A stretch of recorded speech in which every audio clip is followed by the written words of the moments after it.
The day began like so many others, but there was something about that morning that felt different. Sunlight filtered through the thin curtain of the apartment, filling the room with a golden glow that softened even the heaviest shadows. The smell of fresh coffee spread through the kitchen. The kettle whistled on the stove. Georges, in his early 30s, calm expression, stirred his mug absent-mindedly, unaware that he was being watched with absolute devotion. A few steps away, lying on the cold floor, was Leo. His big brown eyes, wide and bright, never left his guardian's every move. If Joan reached for a spoon, Leo followed. If Joan walked across the kitchen, he stood up in sync, as if he were his shadow. There was no rush, no demand, only the loyal, silent presence of a friend who had chosen to dedicate his entire life to being there. Leo was not just a dog, he was an extension of Joan's soul. On good days, he celebrated by running in the park, leaping after the ball as if it were the greatest treasure in the world. On hard days, all it took was resting his head on his guardian's lap, offering a quiet comfort that spoke louder than any words. It was as if every breath they took was woven together by an invisible thread, something that cannot be explained, but can be felt deep within the heart. Joan knew it too. In Leo, he found more than companionship, he found meaning. How many times had he come home from work, tired, discouraged, only to be greeted by that wagging tail, by those eyes shining, as if to say, "I waited all day just for you." It was impossible not to smile, impossible not to feel that, despite the hardships. There was always a reason to keep going. The apartment was simple, walls marked by time, modest furniture, a floor that creaked in places, but none of that mattered. Inside, there reigned a rare kind of peace. Breakfast together, running in the park, resting on the couch at the end of the day, and in all those moments, Leo was always there, present, attentive, loyal. Perhaps that was why Joan sometimes thought he had never truly been alone again. The emptiness he once felt had been filled, not with words, not with promises, but with simple gestures, the touch of a wet nose against his hand, the sound of paws following his steps, the steady breath beside him as he slept. It was love in its purest form, without conditions, without limits, silent, absolute.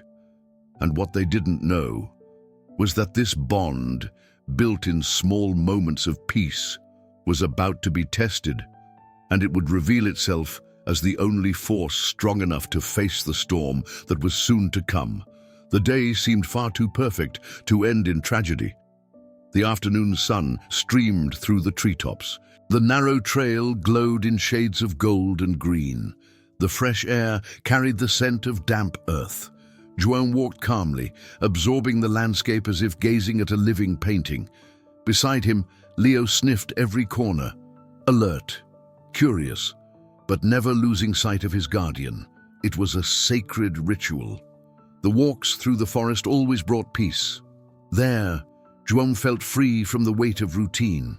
And Leo seemed to agree, running in circles, sniffing the wind, always returning, always close. But it was in that trust, in that moment of distraction, that everything changed. Joan's eyes wandered to the immensity of the landscape, distant mountains, light playing on the leaves, the horizon calling his attention. Then it happened, a single misstep. His right foot landed on a loose stone. The sharp crack of gravel sliding echoed like a dark omen. Joan tried to regain his balance. His arms flailed in the air, his body tilted backward, desperate. But the ground had disappeared. In seconds, tranquility turned to tragedy. Joan's body plummeted down the slope, first a stumble, then a complete fall. The dull sound of his body hitting the rocks cut through the silence of the forest. Each impact echoed like a blow to Leo's heart, until finally, Joan stopped, motionless. The silence that followed was suffocating. No birds, no wind, nothing. The entire forest seemed to hold its breath. Leo ran to the edge, eyes wide, heart racing. He barked, once, twice, dozens of times. But the only sound that returned was the empty echo of his own voice. He tried to go down. His paws clawed at the loose soil. Stones rolled down the slope.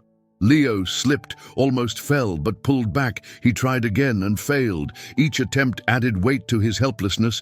Down below, Joanne remained still, fragile, vulnerable, too far away. Leo howled, a long, painful sound, a broken cry that split the forest in two, but there was no answer, only silence.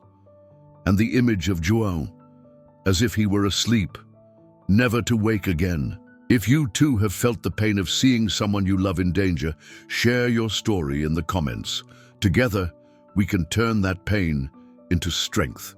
It was at that moment, in that abyss between grief and despair, that something changed within Leo. His chest heaved, his paws trembled, but in his eyes a new determination was born. He knew, no matter the risk, no matter the time, he would find help.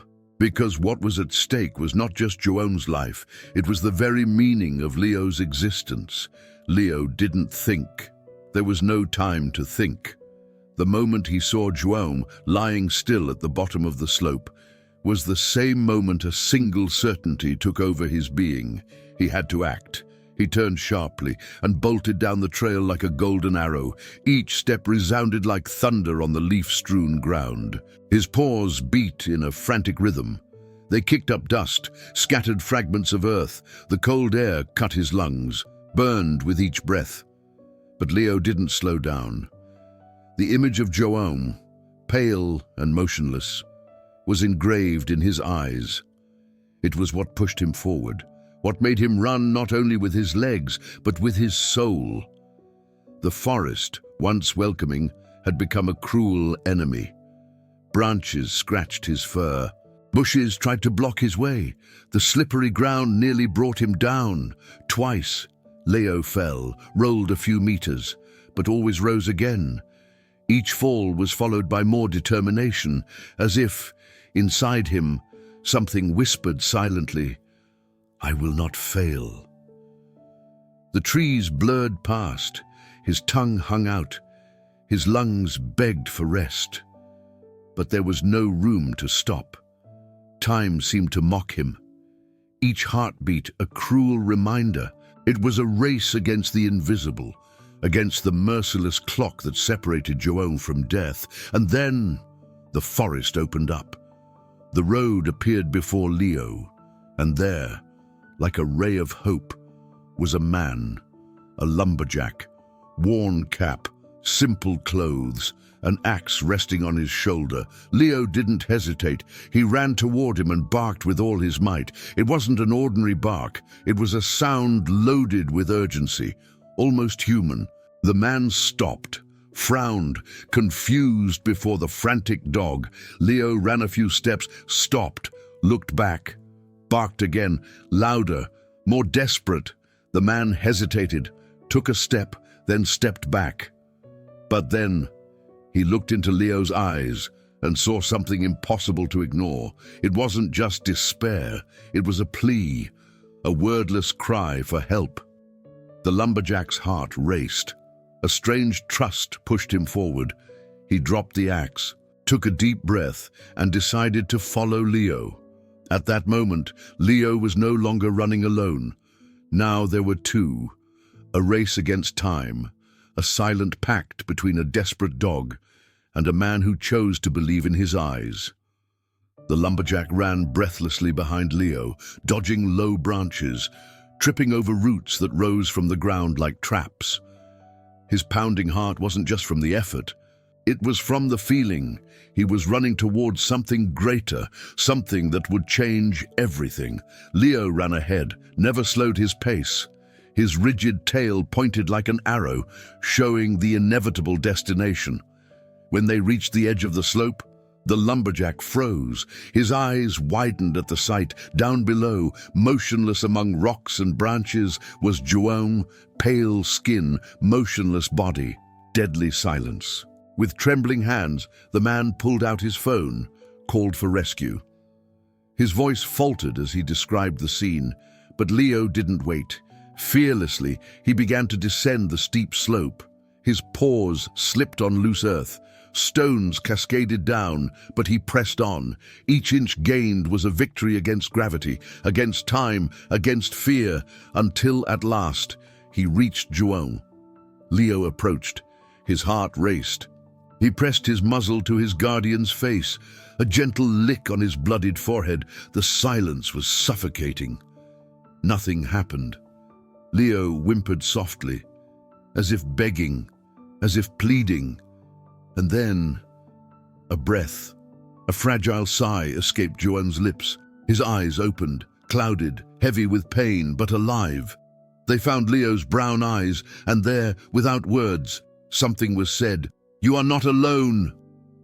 Leo barked, a strong sound, a declaration of hope. The lumberjack trembled with relief. Minutes later, the sound of sirens split the forest. Rescuers in uniform descended with ropes and stretchers. Firm voices barked orders, but Leo never left João's side. They tried to push him away. He resisted, cried, pressed himself against the paramedics, until the lumberjack intervened. "Let him stay. He brought you here." And so, Leo remained by his guardian's side. João was placed on the stretcher, lifted carefully. Leo's eyes never left him. He followed every move. When the ambulance left, he ran alongside it. Like a loyal guard at the hospital, he waited for hours, lying before the closed door, motionless, vigilant, until finally the doors opened. João was there, weak, wounded, but alive. His arms lifted, trembling, but strong enough. Leo didn't wait for an invitation.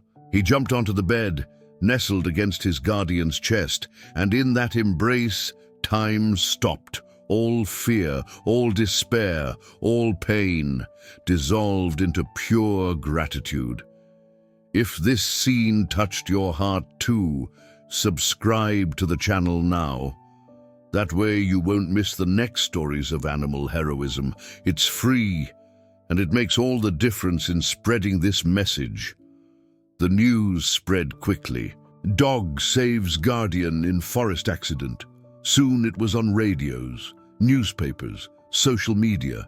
People who had never met João and Leo spoke of them as if they were neighbors, as if they had known them for years. It was impossible not to be moved by such a pure, heroic act. The streets began to fill with onlookers. Children ran to Leo. Their eyes sparkled as they petted his golden fur. Adults, some with discreet tears, repeated the story in cafes, in squares, as if it were a living legend. Leo, unaware of it all, wagged his tail, accepted every touch with his usual simplicity, because for him nothing had changed.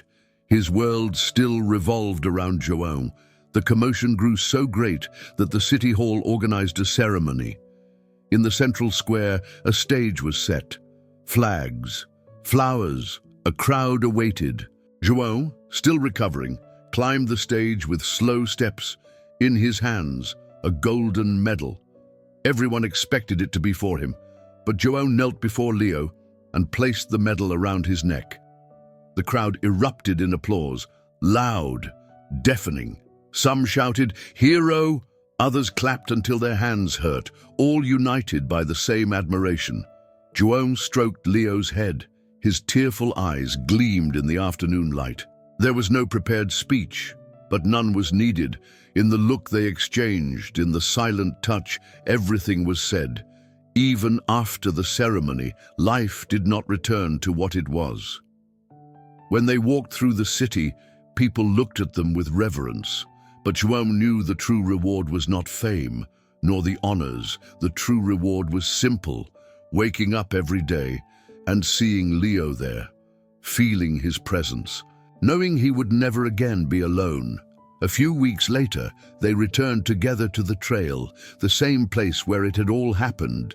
The sun once again streamed through the trees, but now every step carried gratitude. They walked side by side, breathed the same air, felt the same ground. The forest, once the stage of a nightmare, was now the silent witness of a miracle. And since then, whenever someone tells this story, the ending is always the same.